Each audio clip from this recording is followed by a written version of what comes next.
I think the biggest challenge was being a minority and a female.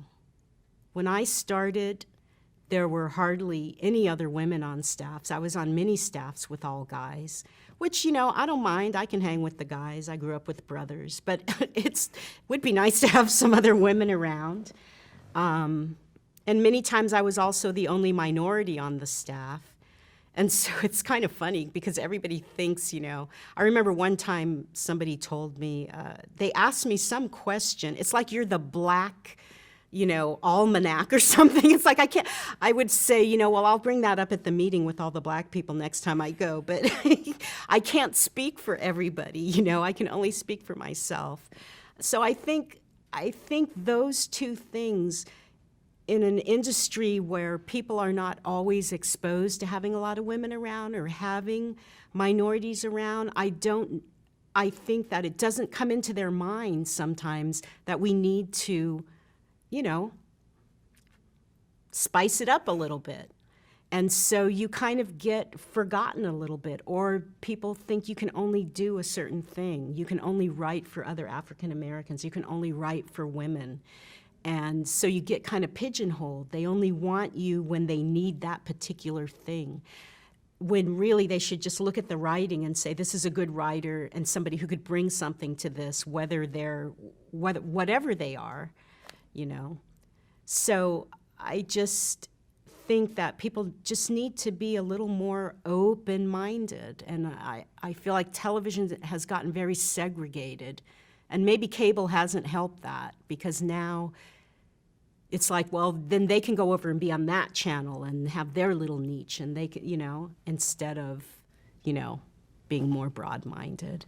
I just think there's fewer now, to tell you the truth. I mean, when I was coming up, I never had any, when they go, well, who were your role models? There were plenty of people out there. And there was, there wasn't like a special night or, it was just everybody was out there. And I think also there was, and I don't know, because I wasn't old then, so I look at it differently, but it seemed like there were more people of different ages than there are now. When I was coming up at the Gary Marshall Company, we always had elder writers. We had like Harry Crane, who wrote for Jackie Gleason, Milt Josephsberg, Schiller and Weitzkopf, who did, who worked with Desi Arnaz. I mean, these people were like in the room with us, and they had a great influence on me. I had great respect for them, and they were, they were part of history, and you don't really see that anymore. I think, people are just not as inclusive as they used to be in front of the camera and behind the camera. But, I think those things happen in trends. It has to do with so many things, with politics and what is the flavor of the country right now and what are we going through, because that's what television is. I mean, we're reflecting all those things.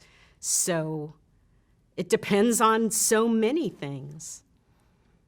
Do you feel like there are more opportunities for women and minority writers in the business these days? I think there are, because there's just a bigger playing field. There are so many more things that you can do, and you don't have to fit into that network structure if you don't want to. If you are resourceful and resilient, you can do a lot because of technology and, but I think still, like in the mainstream, I do think it's still kind of stagnant there.